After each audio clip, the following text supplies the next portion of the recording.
After a whole night of fighting with millions of mosquitoes, we were approaching a legendary town in the far northwest of Canada, driving the beautiful Klondike Highway.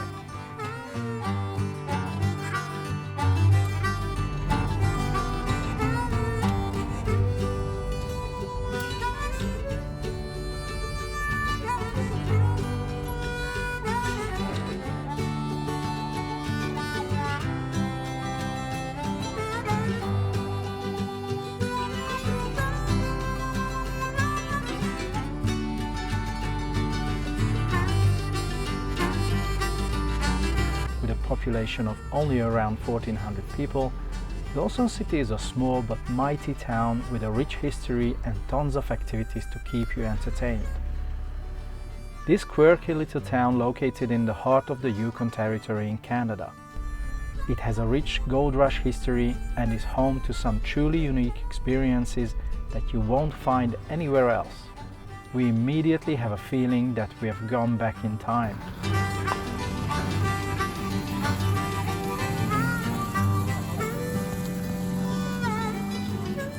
That's awesome.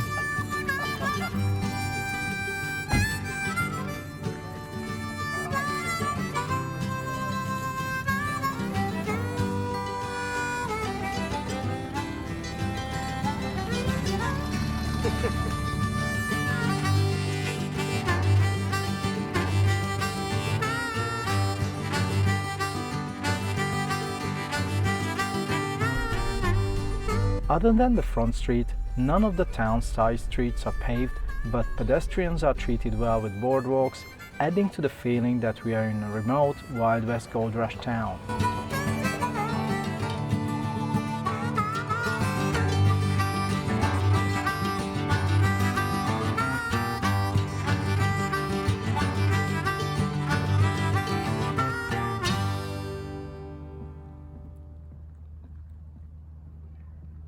Situated on the banks of the Klondike and Yukon rivers, Dawson was founded in 1896 during the Klondike Gold Rush, when prospectors from all over the world flocked to the region in search of gold. Dawson City became the center of the gold rush, and at its peak it had a population of around 30,000 people. In search of their fortunes, prospectors created a bustling, wild frontier town. Today, Dawson City is a popular destination for overlanders looking to experience a piece of the gold rush history. It doesn't seem like that first, but there are an incredible amount of activities to do in this fun little town. To learn more about the fascinating gold rush history that put the town on the map, we are taking a guided tour organized by the Visitor Information Center. The mid-1890s, based out of 40 miles from the land surveyor who happened to be on the site, as well as the Anglican Bishop William Bonpas, later famous for eating his boots. Anyway.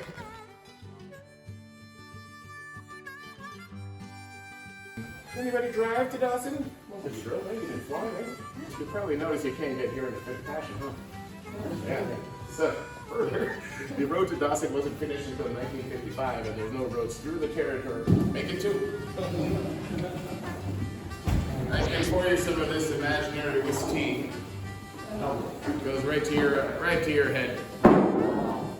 So the saloon and places like this always had and still have today a very important place in the social life of Dawson. One of the reasons, of course, is not that we're thirsty. It's just that we don't have lots of. Well, we don't have too many large places. Recently, however, what makes this city constantly appear in blogs and travel magazines is the famous Sourtoe Cocktail. We stop by the Sourdough Saloon and take a shot at the famous cocktail, a legendary drink that comes complete with a real human toe floating in it. We are in the downtown hotel in Dawson City and just waiting for our round for the Sourtoe Cocktail so that we can be in the Sourtoe Club. Yeah. So this is our cocktail. Basically, it's a shot of whiskey, and they're gonna add a mummified human toe in it. I am so nervous. We just ordered some food, so we're just gonna make sure that we're gonna throw up something after the Sourtoe cocktail. It's a pretty unique experience. Just don't swallow the toe and you'll earn your place in a special club that now has over 100,000 members. The Sourtoe Cocktail was created in the 70s by a man named Captain Dick Stevenson, who was a bartender at the Sourdough Saloon. According to legend, Stevenson found a preserved human toe while cleaning out an old cabin, and he decided to use it as a gimmick to attract customers to the bar. The Sourtoe Cocktail became an instant hit, and it has been a popular attraction at the Sourdough Saloon ever since. The bar maintains a toe captain who is responsible for ensuring that the rules are followed and for replacing toes when they become too worn or damaged. The Sourtoe Cocktail has become a beloved tradition in Dawson City and has attracted visitors from all over the world who come to the Sourdough Saloon to experience this unique and unusual drink. After learning all about it, there is nothing else left but to actually drink it. Oh my gosh.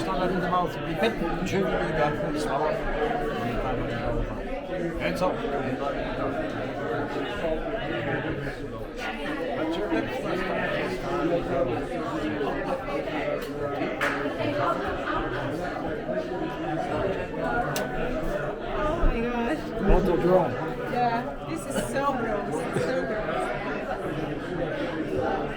You have to see. Yeah, I have to see. You can do it. Go for it. Way back. Way Go, back. go, go, way go, back, go, go, go, way go, go, back go, go. there. Oh, thank you.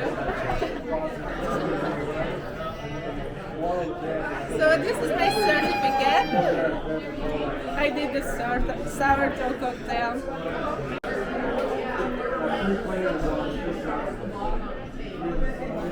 Right there. Are you ready? Okay.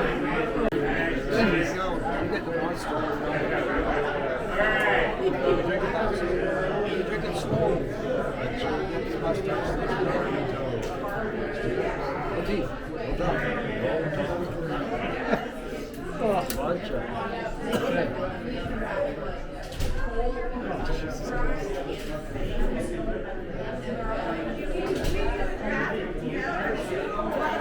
You got it. Yoo-hoo! He did it! Thank you, sir. Thank you. You did it! We just done the Sourtoe Cocktail. It was so gross, guys. Yeah. So we got the certificate, and we So are we've done it. We are Yeah. club members. yeah, we are the member of the Sourtoe Whiskey Club or Cocktail Club. Yeah. If you happen to be in Dawson City at the end of June, you'll be able to celebrate 3 different events all in just 10 days. The National Indigenous Peoples Day, the Summer Solstice and Canada Day. With live music, food and activities, it's more than a week-long party that you won't want to miss. It's almost midnight and we are walking back to the van in Dawson City. And yeah, it's total daylight brightness. It's just weird. It's blue sky as well. And it's about 1:45 The National Indigenous Peoples Day is a Canadian holiday celebrated on the 21st of June to recognize and honor the heritage, cultures and contributions of Indigenous peoples in Canada. It is an opportunity for us to learn about the rich history and cultures of Indigenous people and to celebrate the many achievements and contributions that Indigenous peoples have made to Canada. Not just Dawson City, but many communities hold events and celebrations on this day, including traditional dancing, music and food.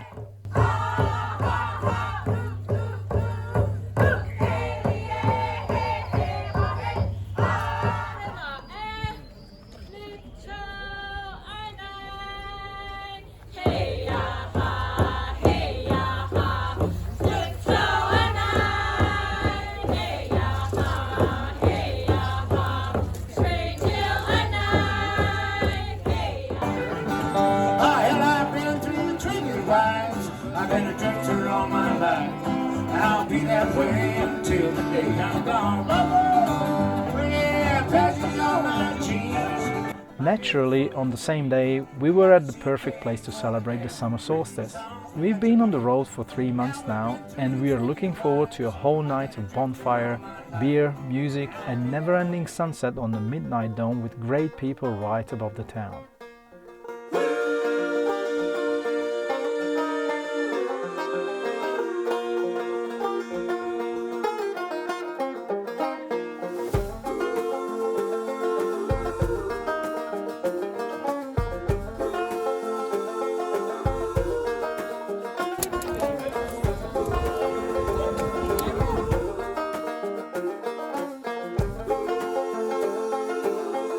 During the party we learned that the sorry cannibal is also in the crowd. Almost 10 years ago he swallowed the human toe in his Sourtoe Cocktail and immediately had to leave town to avoid the anger of the locals. At least that's the rumor, and it looks like he's allowed back in Dawson now. Maybe he learned that the dome is a magic place at the summer solstice. Legend has it that if you climb to the top of the dome at midnight on the summer solstice and make a wish, it will come true. We also don't want to miss out on that opportunity.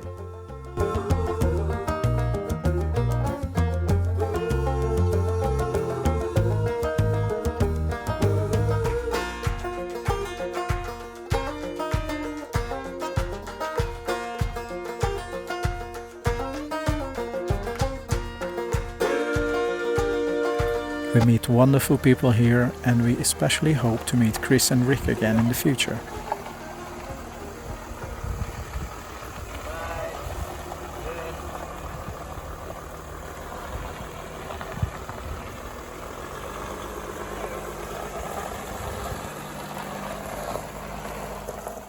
Just like we did, right between the summer solstice and Canada Day, you can head out to an incredible adventure and drive to the Arctic Ocean on the Dawson Highway.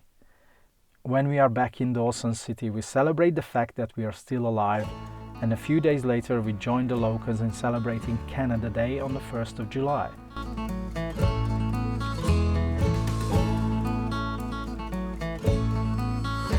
On this day, Canadians celebrate the anniversary of the Constitution Act of 1867, which united the 3 separate colonies of Canada, Nova Scotia and New Brunswick into single dominion within the British Empire. My name is Bill Kendrick and I'm Mayor of Dawson City. I'd like to wish everyone a good day, locals, visitors.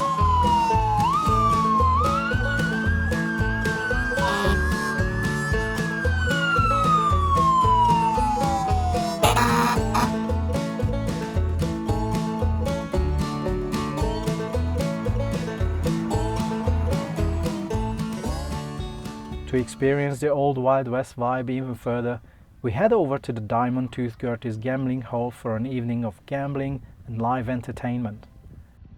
This historic hall is the only legal gambling establishment in the Yukon, and when we step inside we are transported to a world of glittering lights, endless card games and live entertainment that have us tapping our toes all night long. While I completely failed to support our trip budget at the poker table, the show that the gambling hall puts on more than compensates for the losses I make. The performance could easily be a blockbuster show in any major city around the world.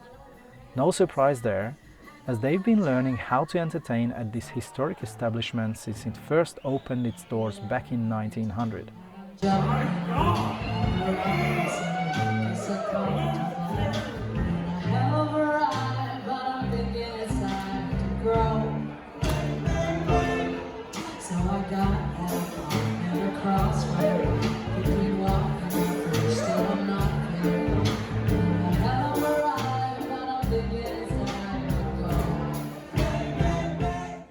Another activity where we fail to make a profit is the gold panning at Claim 6 on a Bonanza Creek.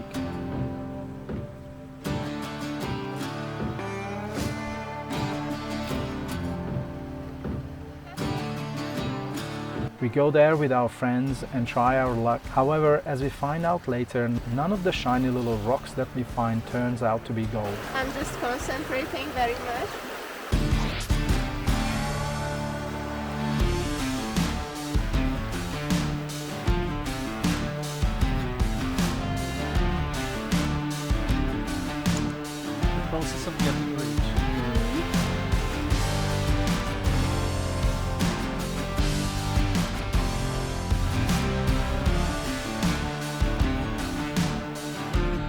still thinking that we found gold, we have a nice lunch at the river.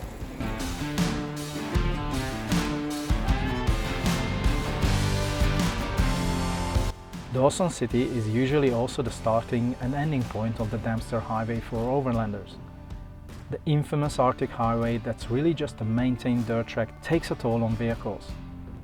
That is also true for vans and cars that don't have an accident like we did.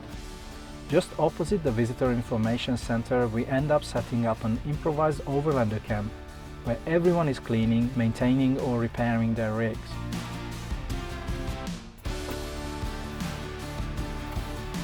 We need several days to sort out the vehicle to make it ready for the next leg of our journey, Alaska.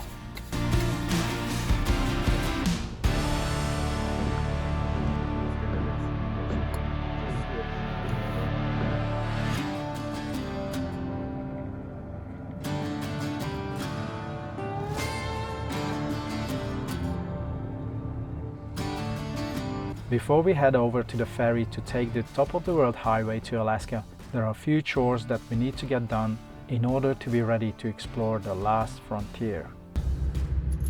We have just topped up our diesel tank. We're gonna do some shopping, grocery shopping. We're gonna buy super healthy food.